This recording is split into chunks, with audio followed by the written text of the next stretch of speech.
welcome to Trip the Beltway Fantastic. As you may or may not know, according to analysts, if the military-industrial, congressional, intelligence, media, and think tank complex gets its way, the total defense budget will reach $1 trillion by 2027. That's not hard to see given that the budget request for 2025, which includes all of our nuclear weapons programs and other defense-related activities not under the DoD appropriations, is close to $900 billion already. Heck, seeing that we give Ukraine we have given Ukraine $175 billion over the last 2.5 years, it's not a stretch to think we may get to that $1 trillion mark even sooner. So what are we spending it on?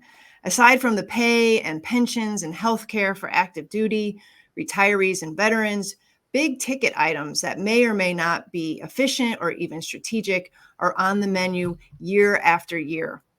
The Navy's Columbia-class ballistic missile submarine and Constellation-class frigate, the Air Force's B-21 Raider, the F-35, the Sentinel ICBM. They're just a few of the big programs sucking away at your tax dollars every day. There are big promises here, but the jury is out whether these programs, once complete, will rise to the hype or even meet the current moment. Then there is the strategy and policy. In its newly released report, the Commission on National Defense Strategy, a congressionally formed boondoggle that counts as its members the same Washington creatures who stand to make money hand over fist from their recommendations, say, quote, the U.S. public are largely unaware of the dangers the United States faces or the costs, financial and otherwise, required to adequately prepare. They do not appreciate the strength of China and its partnerships or the ramifications to daily life if a conflict were to erupt. They are not anticipating disruptions to their power, water, access to all the goods on which they rely.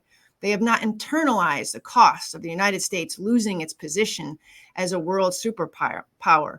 A bipartisan call to arms is urgently needed so that the United States can make the major changes and significant investments now rather than wait for the next Pearl Harbor or 9/11. The support and resolve of the American public are indispensable.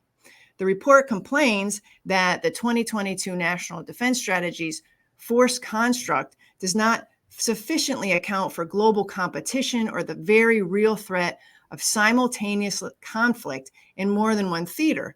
Instead, this commission is proposing a multiple theater force construct.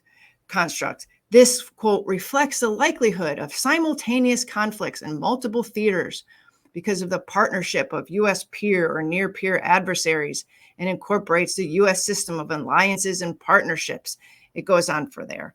So basically, this means a lot of money, a lot of weapons, a lot of personnel, contractors, consultants, program people, you name it, big, big, big, all to, quote, maintain stability and preserve influence worldwide, including across the global south where China and Russia are extending their reach, end quote. So my guest today, author Michael Vlahos, former professor of strategy and policy at the Naval War College and Johns Hopkins University graduate program, says all of this is part of elaborate prepping for war, for big shows of deterrence. But on the inside, this great spectacle of superpower is quite hollow.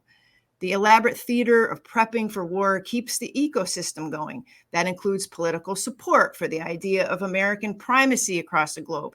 It keeps industry flush, the courtiers paid and fat, the pork flowing to the districts. But after years of show, what happens when it escalates into something more real? Will the U.S. military actually be able to fight?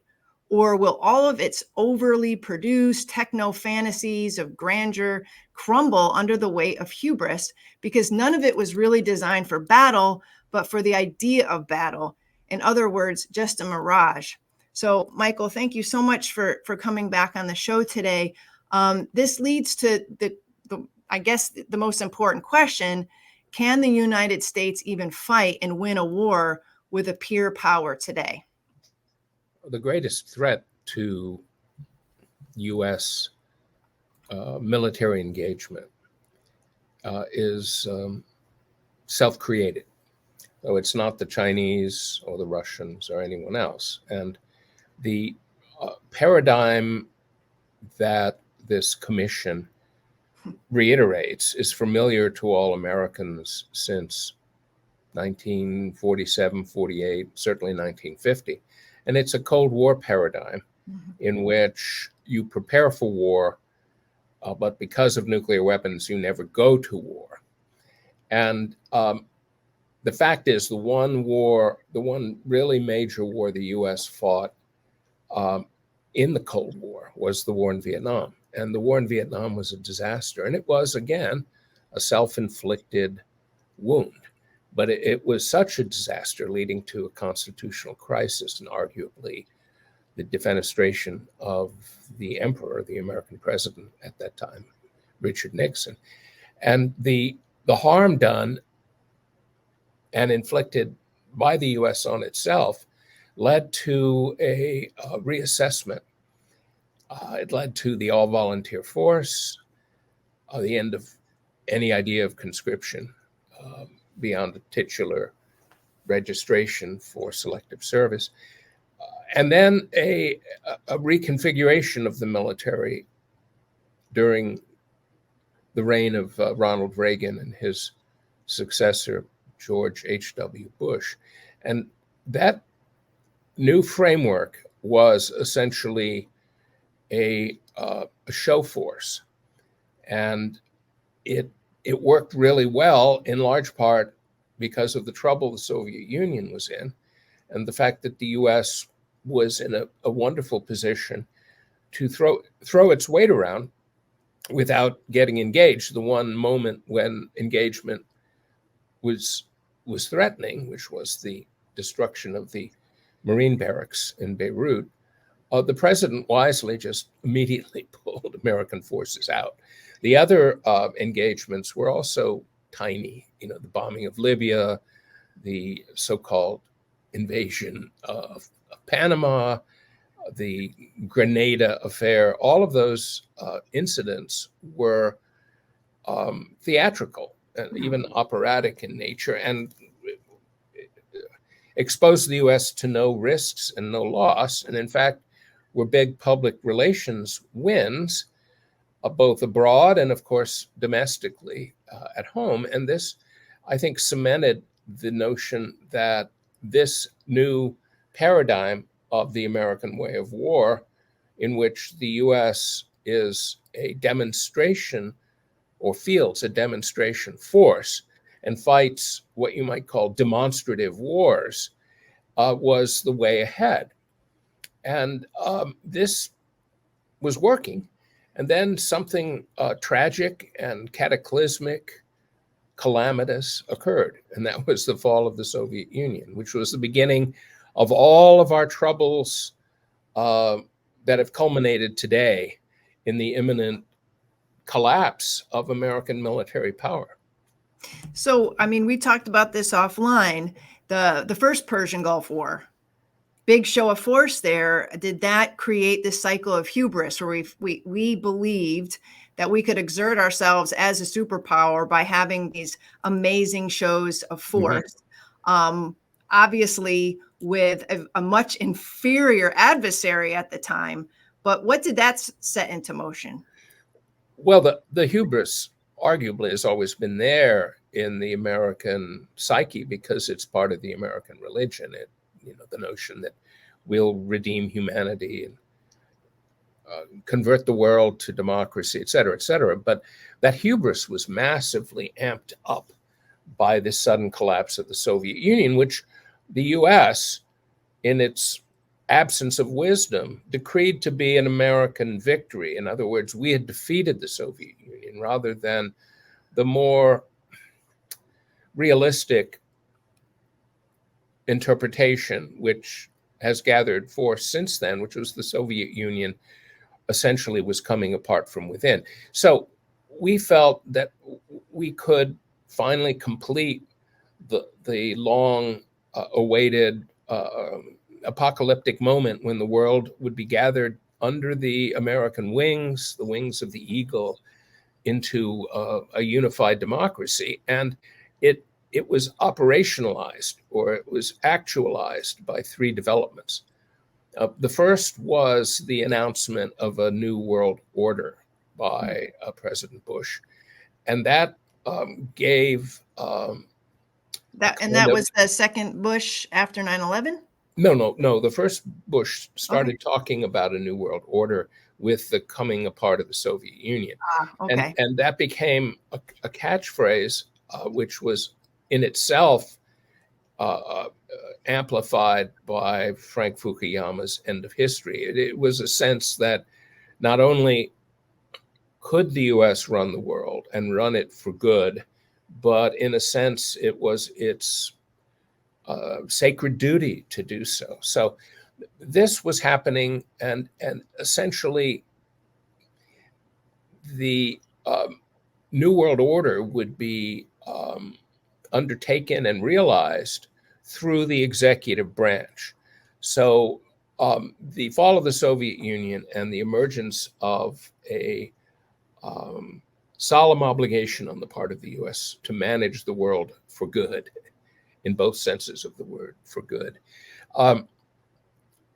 also created the real substance of an American empire by creating a globe-girdling state. Now, that was the first thing that happened. The second you just mentioned, which was the Persian Gulf War, Desert Storm. And what Desert Storm did as a great grand opera unfolding in the desert was to implant not just a vision, but an unshakable conviction and belief on the part of the US and the rest of the world, for that matter, that the US military were essentially gods of war. They had ascended to Olympus, and no one could touch the United States military.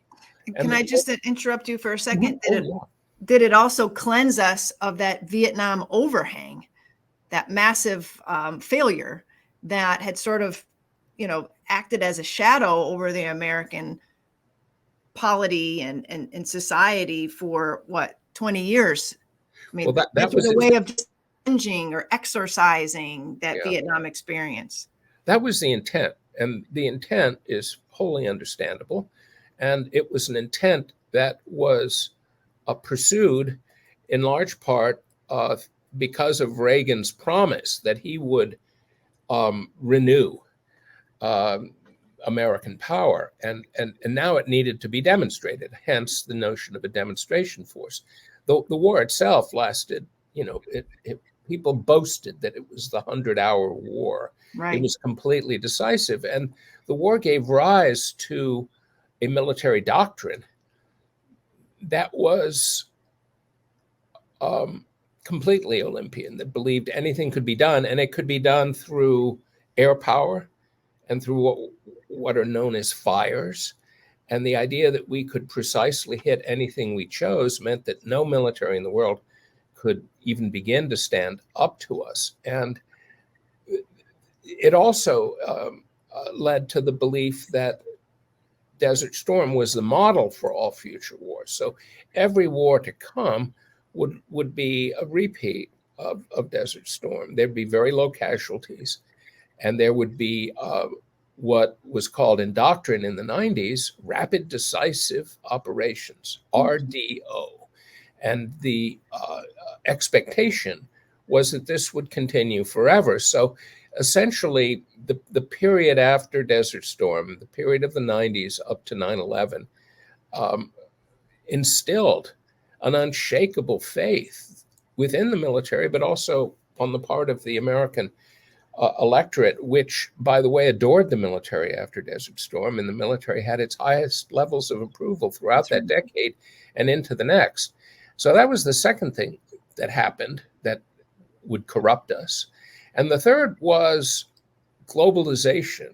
And globalization is important here because it framed a world economic system which would be dominated by American finance. And America went from being an industrial power, the largest share of manufacturing in the world, still in the 90s, to becoming a wholly financialized economy that would make things that, in places where labor was cheap, and it created a vision that finance would replace industry. The U.S. didn't need to build things here, and why that's important is because the military-industrial complex also became a financialized complex. In other words, it transformed from a military-industrial complex or defense industrial base to what could be called a military financial complex, in which... What does that mean exactly? Does it mean outsourced everything instead of building it ourselves? No, we would build it ourselves. Well, a lot of it would be sourced abroad. I mean, Right. this was a problem we had recently in the Ukraine war because a lot of aircraft parts came from Russia, et cetera, et cetera. Lots of stuff from China were dependent on semiconductor from Taiwan. And that one could go on and on down the rabbit hole on that. But the fact is that, you see, because of the all-volunteer force, there were now limits on the manpower that the U.S. could call upon for war, which created a very big incentive to conduct wars by substituting for manpower. Now, of course, we also were given the new paradigm of gods of war. We anticipated low casualties. We anticipated a short war. And therefore, the substitution was obvious, and that was to substitute technology for people. And technology costs money. So essentially, the military industrial complex, the defense contractor world, began to move toward very high cost production and low rate, because if you had the technology that was so clearly superior to anyone else's, you didn't need the mass or the numbers. And it should be remembered that this was a period, for example, where the U.S. began to move away from low technology, as it was thought of, like artillery, toward high-end ordnance delivery, which would be from aircraft and missiles. And all of this was a kind of article of faith. And because the U.S. economy as a whole in a globalized world was moving away from manufacturing, you began to see a transformation of the military-industrial complex. And because of the so-called peace dividend, there was a consolidation of the defense industries. And that meant you began to get an oligopolistic economic framework where you had very few companies and there was no competition. So all of these things worked together in a kind of weave, but the weave was completely dependent on the kind of existential assumptions that undergirded it, which were America would rule the world forever, technology was the basis for its supremacy, and the military was the preferred way to manage the empire through these demonstration activities, which could range from shows of force all the way up to these kind of magical short wars that really were, displayed to the fullest America's invincibility. But Iraq and Afghanistan were not short wars. They were a total of 20 years. And what happened? That was the rock upon which the great American ship of state began to founder. And the watertight subdivision means the ship hasn't yet sunk like the Titanic, but it's been taking on water for 20 years. And it should be remembered, or not forgotten at least, that the initial phase of the war in Iraq and the initial phase of the war in Afghanistan were thought to be the complete war at the time. So yeah, we completely invaded and occupied Iraq and Afghanistan, overthrew the, corrupt third world armies that faced us. And we thought it was all done. And then it would next be on to Iran and others throughout the world.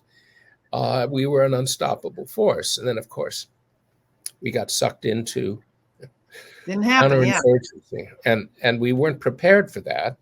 And we certainly weren't prepared for casualties at the level of 200,000 or more, if you include PTSD culminating in suicide, you include contractor deaths, you include all military deaths, not just KIA, and you also include traumatic brain injury.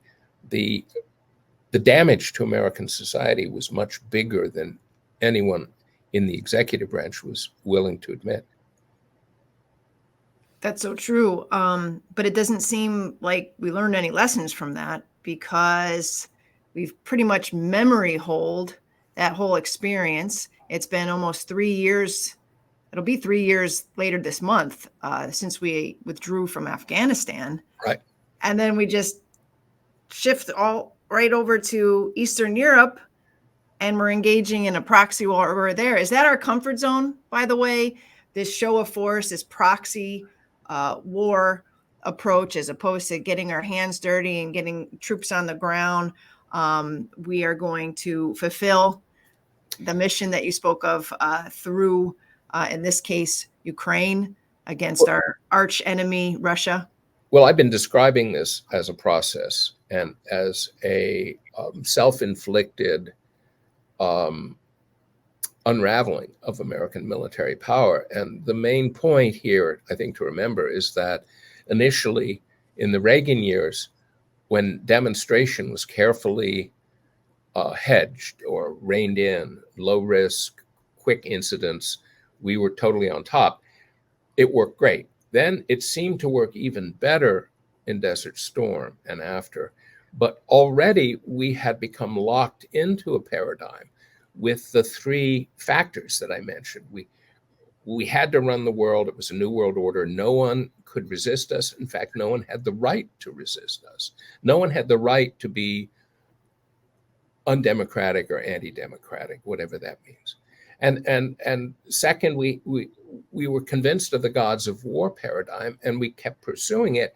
And then third, the defense industries had transitioned into something very different, very inefficient for any kind of traditional major war. So when we found ourselves in Iraq and Afghanistan, we couldn't make an adjustment. We couldn't adapt. Rumsfeld, in that famous moment in an early press conference in the war, said, well, you go to war with the army you have, meaning, hey, we're stuck in this paradigm. We just have to keep, barreling ahead, which is what we did. And that came crashing down eventually. So the response by the military and the executive branch and the defense industries was not to adapt in a major way, but to streamline and make more efficient and less risky the entire demonstration force, demonstrative war idea. And that is, take American soldiers completely out of the mix, let somebody else do all the dying for you, while you essentially fight an American war, where everything in a war that counts, from logistics and maintenance to ISR to command and control to mission development and execution, every aspect of the war, especially strategy, is being performed by the American military. It just doesn't do any dying on the front. And this is the final culminating perfection of the demonstration force. And it is now foundering and on the verge of complete collapse, not simply failure, but absolute defeat, because Ukraine is defeated. Well, we are defeated, and it's a much worse defeat than Afghanistan, where at least we said, oh, we've had enough of this. We can't take the overhead cost. It doesn't matter. So we're out. But Ukraine is very different because we announced it as a war to bring down Russia, as a war to ensure that the West, whatever that is, will be in a position to dominate the world, because once we defeated Russia, China would be quaking in its boots and quickly come to terms. And there we'd be back in 1991 again. And it's not turned out, obviously. I have one burning question. I'm sure people who are watching this have it too.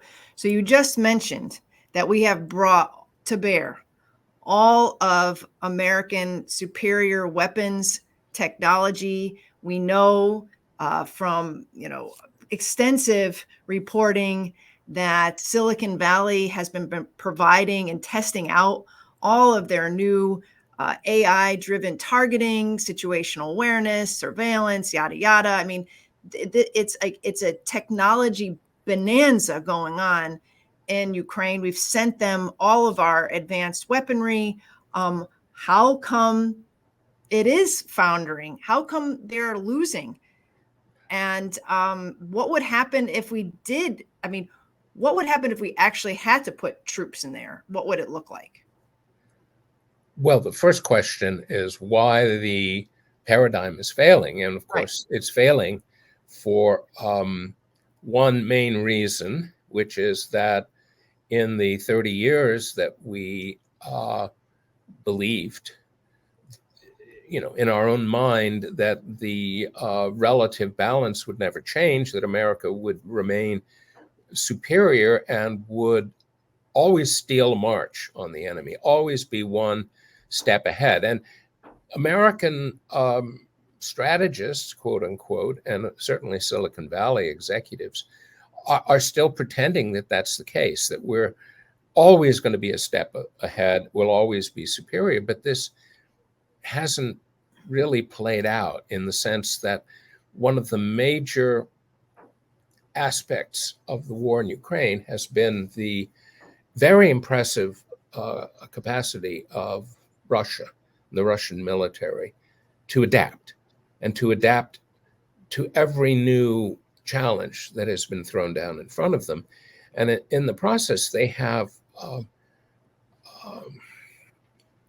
humiliated many parts of the American paradigm, a gods of war paradigm.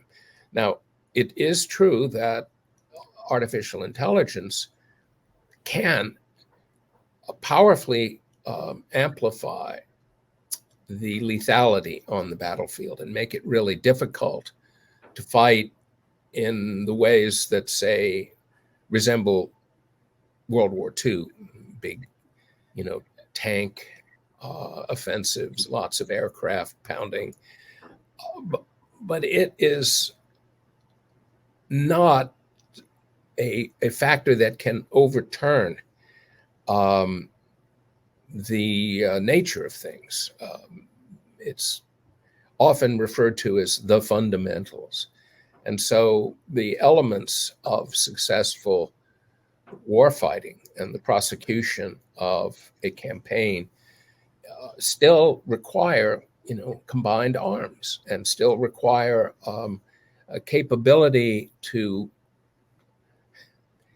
sacrifice and to sustain casualties, and to essentially attrite the enemy and keep them from attriting you equally, so that you eventually win a long drawn out struggle. And that is what has happened in Ukraine. And it suggests that any major war would be impossible to pursue. So this report that's come out from this so-called commission it's living in a dream world, because people know, I think regular Americans know, that a major war would be 10 or 100 times worse than the war in Iraq, which was bad enough and had an impact on Americans across the country. So a major war would destroy the economy. It could escalate to nuclear weapons at any time, and we would be suffering hundreds of thousands of casualties, something at a level equal to or greater than World War II. And of course, we don't have the weapons to fight this war. And the Commission believes that all we have to do is increase our defense spending by 2/3. In other words, we have $1 trillion defense budget now. It would mean going to something like 1.75 trillion every year. And of course, we're so deeply in debt now that paying the interest on our debt already occupies 17% of the total budget and is much more than we just spend on defense. So we're in a very tight position, plus a financialized defense industrial base, as it's known, simply can't produce anything.